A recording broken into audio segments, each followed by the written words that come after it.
Well, Michael Cox is a professor of political science over at Bahçeşehir University and the senior advisor at the Global Policy Institute in Washington, D.C.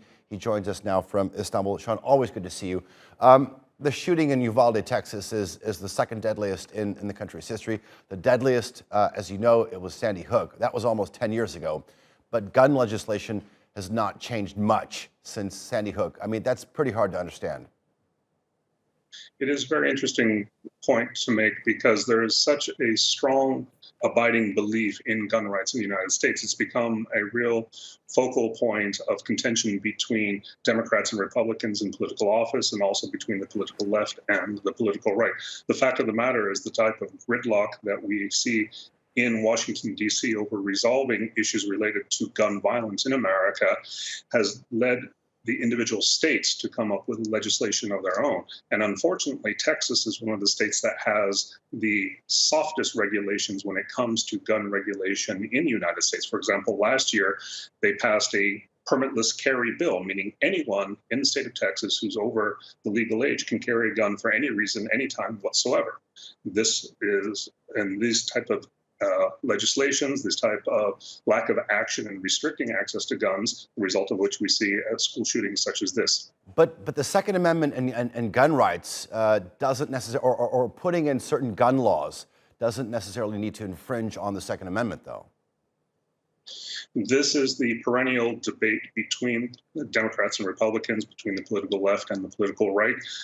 Senator Ted Cruz yesterday, in the aftermath of this shooting, immediately said we're going to hear calls by Democrats to restrict gun rights and to do background checks, which will definitely infringe on the Second Amendment rights that all Americans have. And of course, the Democrats countered with that is, how can a background check, something as simple as a background check, interfere with the person owning a gun? It's just verifying that the person who has the gun has the right and is entitled to possess the gun. Mm-hmm.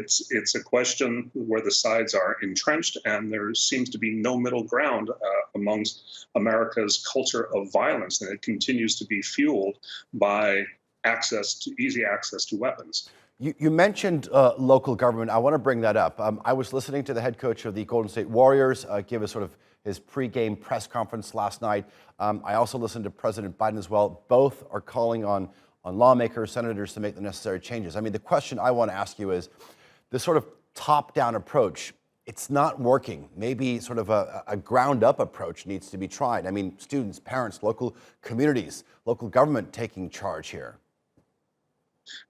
The problem with the ground-up approach is the same divisions that we see at the national level in the United States Congress, we also see in societies throughout the United States. In states like Texas, many people are very strong advocates for gun rights and think that there shouldn't be any type of restriction.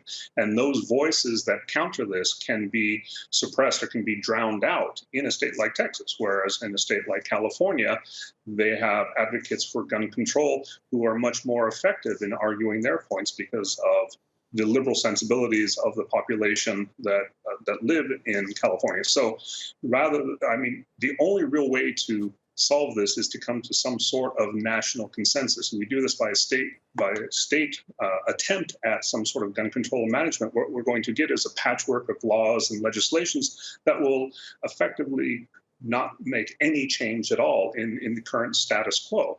What we need is action at the national level. What we need in particular is action in the United States Senate, because the House of Representatives has passed some relatively meaningful gun control or gun monitoring legislation, but it gets buried in the House by intransigent Republicans, senators. Mm-hmm. Michael Cox, always a pleasure having you on TRT World. I do appreciate the analysis. Thank you.